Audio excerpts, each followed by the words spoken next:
अरे मूर्ख कंस, इतने उत्साह इतने उमंग के साथ जिस देवकी को तुम रथ पर बिठाल करके ले जा रहे हो, उसी देवकी के गर्भ से जन्म लेने वाला आठवां गर्भ, आठवीं संतान तुम्हारी मृत्यु का कारण बनेगी, तुम्हारा वध कर देगा।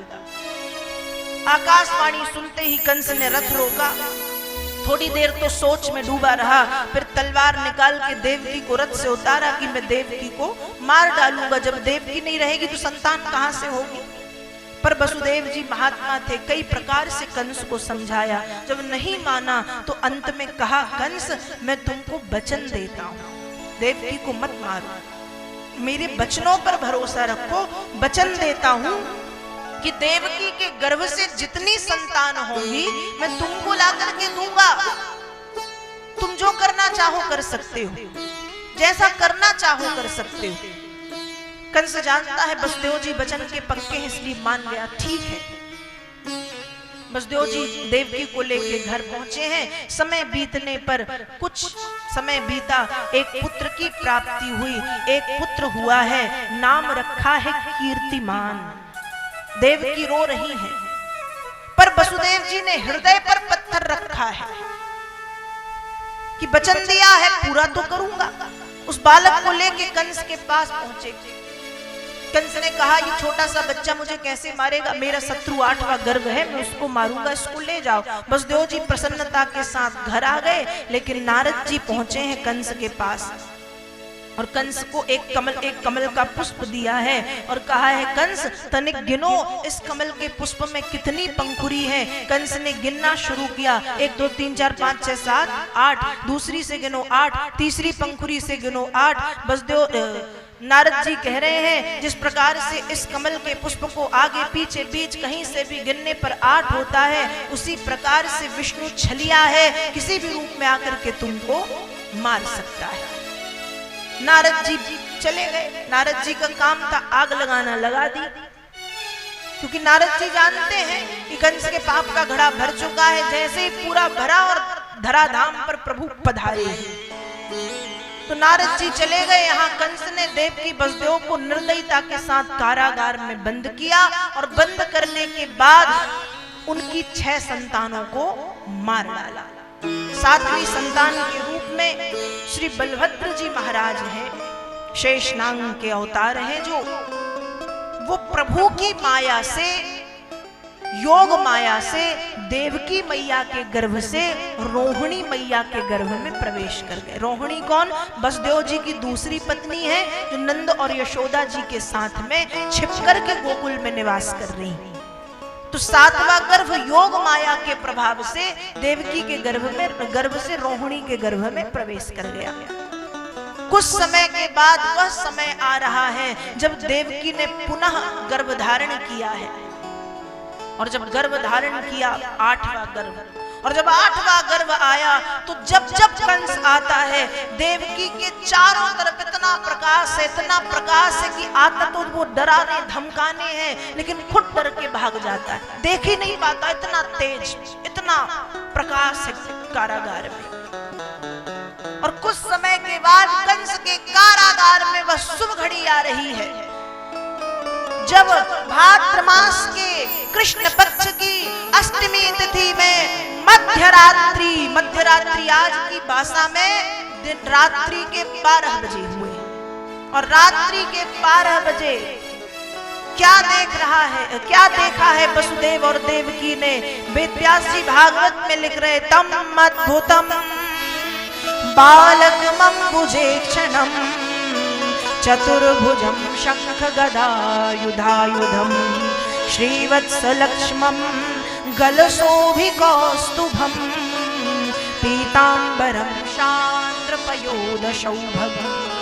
भगवान का अवतार होने वाला है।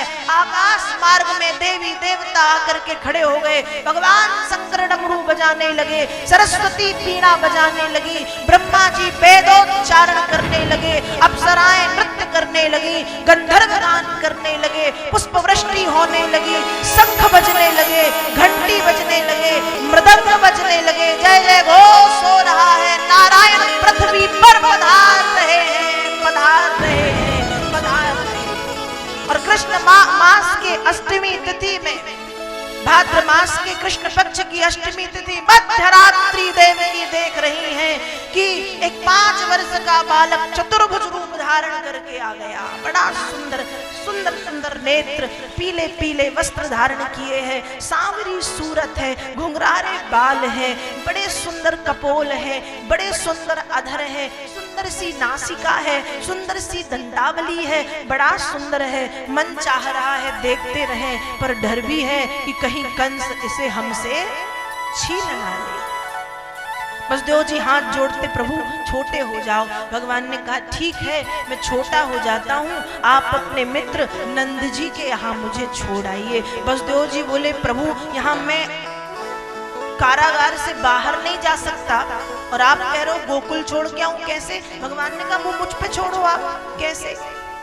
वहां एक सूप समझते हो, सूप पड़ा हुआ था, भगवान को सूप में रखा, सूप रख लिया सिर पे, भगवान के सिर पर आते ही हाथों की हथकड़ियां, पैरों की बेड़ियां खुल गई, कारागार के दरवाजे खुल गए, योग माया के प्रभाव से सब सो गए, मथुरा में भी और गोकुल में भी।